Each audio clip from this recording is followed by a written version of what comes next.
Den första droppen vin slog ner på pappret exakt klockan 4:15 på eftermiddagen. Min syster Jessica spillde inte. Hon hällde upp. Hon stod över min 6-årige son, Jakob, och lutade sitt glas Pinot Noir med en nonchalant, nästan uttråkad precision. Jakob hade tillbringat 3 dagar med den där akvarellmålningen. Det var ett landskap av skön utanför våra föräldrars stuga, en present han minutiöst hade arbetat med till sin farfar. Nu rann mörkröd vätska över den blå himlen, blötlagde pappret, skevade kanterna och förvandlade hans hårda arbete till en blöt, förstörd röra.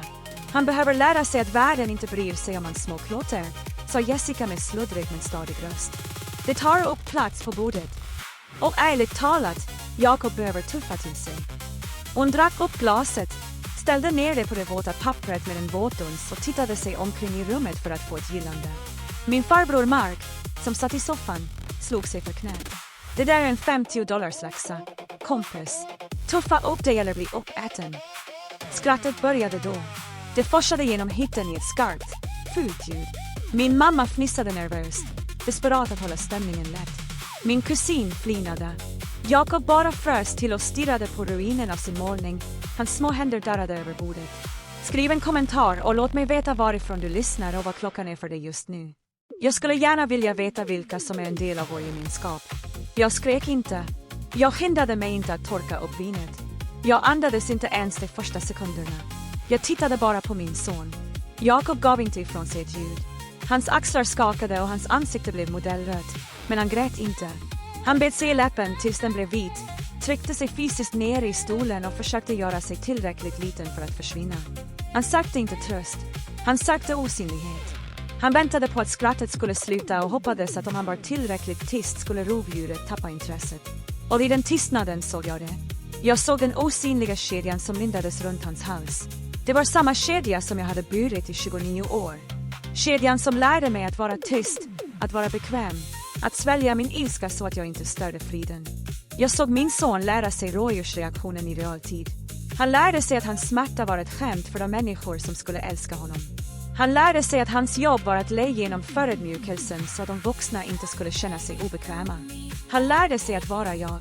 Insikten slog mig som ett fysiskt slag kallare än skön utanför. Jag såg inte bara honom bli mobbad. Jag såg honom ärva mitt trauma. Jag förde vidare ett arv av tystnad, en genetisk predisposition att vara en dörrmatta. Om jag inte bröt den kedjan just nu, i just denna sekund, skulle han bära den resten av sitt liv. Han skulle växa upp. Bad om ursäkt för att jag tog upp plats. Jag tittade på min far, David. Han satt vid bordsändan med händerna korsade över sin tomma tallrik. Hans ansikte var hugget ur sten, oläsligt för alla som inte kände honom. Men jag kände honom. Jag såg hur hans knogar hade blivit vita när han grep tag i gaffeln. Jag såg muskeln i hans käke hoppa till. Luften i stugan blev elektriskt tung av trycket från saker som inte satts på årtionden. Jag reste mig upp. Stolen skrapade högt mot trägolvet. Ett hårt malande ljud som skar igenom skrattet som en knop i veckan. Jag rörde mig inte för att städa upp röran. Jag bad inte om en handduk. Jag gick runt bordet och stod mitt emellan Jessica och Jakob och använde min kropp som en sköld för att blockera hennes syn på honom. Jag tittade inte på vinet. Jag tittade på henne. Och för första gången i mitt liv kände jag inte någon lust att fixa något. Jag kände inte behovet av att släta över kanterna eller skämta för att lätta upp stämningen. Jag kände den kalla, hårda klarheten hos en bro som brinner ner. Det där var inte ilska. Det var redovisning. Jag var klar med att betala räntan på en skuld jag aldrig hade. Du njöt av det, sa jag. Min röst var inte hög. Den var platt, klinisk. Du njöt av att se en 6-åring skapa något och du njöt av att förstöra det. Jessica himlade med ögonen och hällde upp ett nytt glas från flaskan på skänken. Hennes rörelser var lejsa och arroganta. Och, Sara, var inte så dramatisk. Det är papper. Jag gjorde honom en tjänst. Nu kan han lära sig att göra något nyttigt istället för att ställa till med oreda. Användbart, upprepade jag ordet som smakade järn i min mun. Rummet blev dödstyst. Jessicas flin vacklade över hennes glas och stannade halvvägs till hennes läppar. Min mamma kippade efter andan, ett skarpt andetag som signalerade början på hennes panik. Jag blinkade inte. Jag var inte längre den riktiga kocken som hanterade biljetter och höll käket lugnt under en rysning. Jag var en mamma som tittade på ett rovdjur och jag var klar med att förhandla. Jag tittade på min pappa igen. Han hade inte rört sig, men hans blick hade flyttats från bordet till mig. Innan jag säger ett ord till rusade min mamma, Susanne, in i scenen. Men hon gick inte till Jakob. Hon kramade inte det gråtande barnet. Hon tog en handfull servetter och började frenetiskt torka av vinet från bordet. Åh, Jessica, du är så klumpig. Hon kvittrade med hög och spänd röst, vibrerande av en desperat manisk energi. Hon skrubbade träet och ignorerade den förstörda målningen helt. Sara, grimasera inte. Det var en olyckshändelse. Vi kan köpa honom en målarbok, en fin sådan, med klistermärken. Hon tittade upp på oss. Hennes leende var för tunt. Hennes ögon vädjade. Låt oss bara äta en god middag. Tack. Det är labor dig. Vi är familj. Jag tittade på henne och den medlidande jag vanligtvis kände för henne försvann. Jag insåg då att min mamma inte var förvirrad. Hon var inte hjälplös. Hon var en missbrukare. Hon var beroende av illusionen av en lycklig familj. Och hon var villig att betala vilket pris som helst för att behålla den. Men hon betalade aldrig priset själv. Hon beskattade oss. Hon beskattade de snälla barnen. De tysta, de som inte ville skrika. Hon offrade vår värdighet för att blicka monstret eftersom Jessica var den enda som hotade att bränna ner huset. Susanne skulle låta Jakob blöda bara för att hålla mattan ren. Precis, sa Jessica, uppmuntrad av vår mammas försvar. Hon lutade sig tillbaka och virvlade sitt vin. Han är för mjuk. Sara är bebisen för honom. Jag gör honom en tjänst och lär honom hur den verkliga världen fungerar. Det var allt. Den sista tråden knäpptes. Min far David reste sig upp. Han gjorde det inte snabbt. Han gjorde det med den långsamt knarrande tyngden av en gammal byggnad som äntligen ger vika. Han gick bort till spiselkransen där en rustik träskylt hängde med orden familjen är för alltid målade i kursiv skrift. Han stirrade på den en sekund och vände sig sedan mot Susanne. Du torkade av bordet, sa han. Hans röst var farligt låg, ett mullrande av åska före stormen. Du tittade inte till pojken. Du var orolig för träbetsen. Susanne frös ner en vinindränkt servett i handen. David, sluta vara dramatisk. Jag försöker bara. Du försöker hålla freden, avbröt han. Men det finns ingen frid, Susanne. Det är bara tystnad och jag är klar med att betala för den. Han tittade ner på sin vänstra hand. Han vred sin guldbyxelring. Den satt hårt, begravd i hans fingerkött. Han hade burit den i 40 år. Han gick till diskbänken, pumpade en klick diskmedel på knogen och började arbeta bort det. Det var smärtsamt att på. Han grimaserade, drog och vred tills ringen gled över leden med en våt kopp. Han gick tillbaka till bordet. Han höll ringen över vinpärlen som fortfarande höll på att blötläggas av Jakobs målning. Han tappade den. Den träffade det våta pappret med en dov duns och stänkte röda droppar på den vita duken. Jag är klar med att hålla din fred, sa han. Och jag är klar med att skydda dig. Tystnaden i rummet var inte bara tyst. Det var ett vakuum. Det sög ut luften ur stigan. Min mamma stirrade på ringen som låg i vinglaset som om det vore en granat som just hade landat i hennes knä. Jessica skrattade ett skarpt, nervöst skällande ljud. Pappa, är du senil? Fnös hon, trots att hennes ögon for runt i rummet. Det är en målning. Du ska skilja dig från mamma för ett akvarellset för $5. Det är patetiskt. David tittade inte på henne. Han tittade inte på mamma. Han gick bort till sin resväska i hörnet av rummet. Han öppnade den med dragkedja och drog fram en tjock, svart läderinbunden anteckningsbok. Den såg gammal ut. Ryggen var skrynklig, kanterna slitna. Han gick tillbaka till bordshuvudet och ställde ner den med en tung duns. Jag har varit byggnadsingenjör i 40 år. Jessica, sa han med lugn, saklig, skrämmande röst. Mitt jobb är att spåra stressfrakturer, att hitta sprickorna innan byggnaden kollapsar. Jag spårar misslyckanden. Han öppnade boken. Sidorna var fyllda med hans handstil, prydliga, precisa, noggranna kolumner med datum och siffror. För 3 år sedan fortsatte han att stryka ett finger längs första sidan. Du sa att du behövde $5,000 för ett företagslån. Du sa att din influencerkarriär tog fart, men att du behövde ny utrustning. Jessica korsade armarna och himlade med ögonen. Ja, och jag betalade tillbaka det mesta. Vad är det här för revision? Du betalade inte tillbaka ett öre, sa David. Men det är inte poängen. Poängen är att jag började spåra, inte bara de stora lånen. Allt. Varje gång din mamma sa att hon behövde extra pengar till matvaror. Varje gång hon tog ut pengar till husreparationer som aldrig hände. Varje gång vårt gemensamma sparkonto sjönk i nödsituationer. Han vände på boken så att Jessica och Susanne kunde se kolumnerna. Jag spårade datumen. Jag spårade beloppen. Och sedan anlitade jag en rättsmedicinsk revisor för att spåra var pengarna faktiskt tog vägen. Susanne gav ifrån sig ett litet kvävt ljud. Hon sträckte ut en hand, darrande. David, snälla gör inte det här. Inte inför alla. Alla behöver veta, David sa han. För alla har skrattat åt Sara. Alla har skrattat åt Jakob. Alla tror att de är svaga. Men de är inte svaga. Det är de som betalar notan. Han tittade på mig då och hans ögon var fulla av en djup, verkande ursäkt. Jag lät detta hända, Sara. Jag lät dig tro att du var mindre än henne. Jag lät dig tro att hon var speciell och att du bara var där. Men jag tittade. Jag räknade. Han vände blad. Tejpade på pappret var banköverföringskvitton. Det här är inte en ersättning, Jessica. Han sa, det här är en ledsen summa. David tittade ner på huvudboken. Hans finger drog en linje med rött bläck. 14 augusti, för 2 år sedan. $12,000. Du sa att det var för ett varumärkespartnerskap. 3 april förra året. $8,000. Du sa att det var för medicinska räkningar. Han tittade upp och mätte Susannes skräckslagna blick. Men den största var för 3 år sedan, kvällen för Labor Day-festen. Den inte gick på för att du sa att du var sjuk. Susanne skakade på huvudet frenetiskt nu. Tårar strömmade ner för hennes kinder. David, slita. Snälla, skydda namnet. Davids röst höjdes, sprack av en ilska jag aldrig hört. Du skyddade inte namnet. Du skyddade en brottsling. Han vände blad. Den här gången fanns det inget kvitto. Det fanns en kopia av en polisrapport tejpad på pappret. Det $174,000 var inte för företagslån, Jessica. Det var inte för gåvor. Det var tystnadspengar. Jessica frös till. Hennes arrogans försvann, ersatt av en plötslig skarp skräck. Hon tittade på dörren, men hon rörde sig inte. För 3 år sedan sa David till rummet. Jessica körde hem berusad från en fest. Hon körde på en parkerad bil och sedan körde hon på en fotgängare. En 19-årig tjej som rastade sin hund. Jag kippade efter andan. Rummet snurrade runt. Jag kommer ihåg den gången. Jessica hade rest i en månad. Mamma hade sagt att hon var i Europa och letade efter sig själv. Hon stannade inte, fortsatte David. Hon flydde från platsen. En smitningsmisshandel. Susanne grät i sina händer. Hennes kropp gångade fram och tillbaka.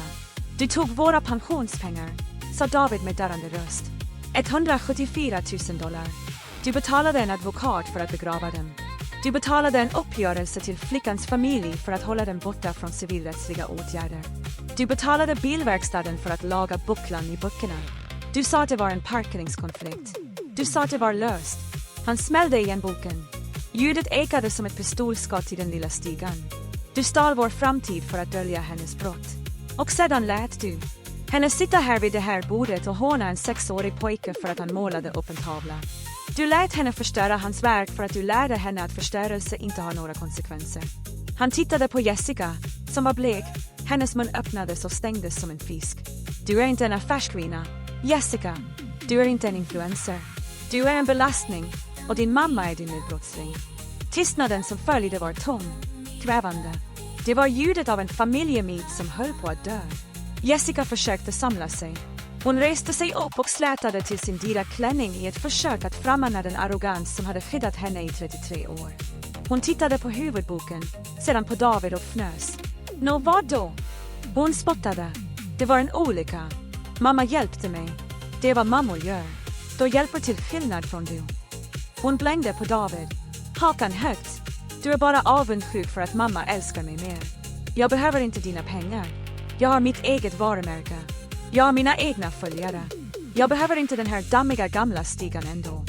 David tittade på henne med ett kallt, distanserat medlidande.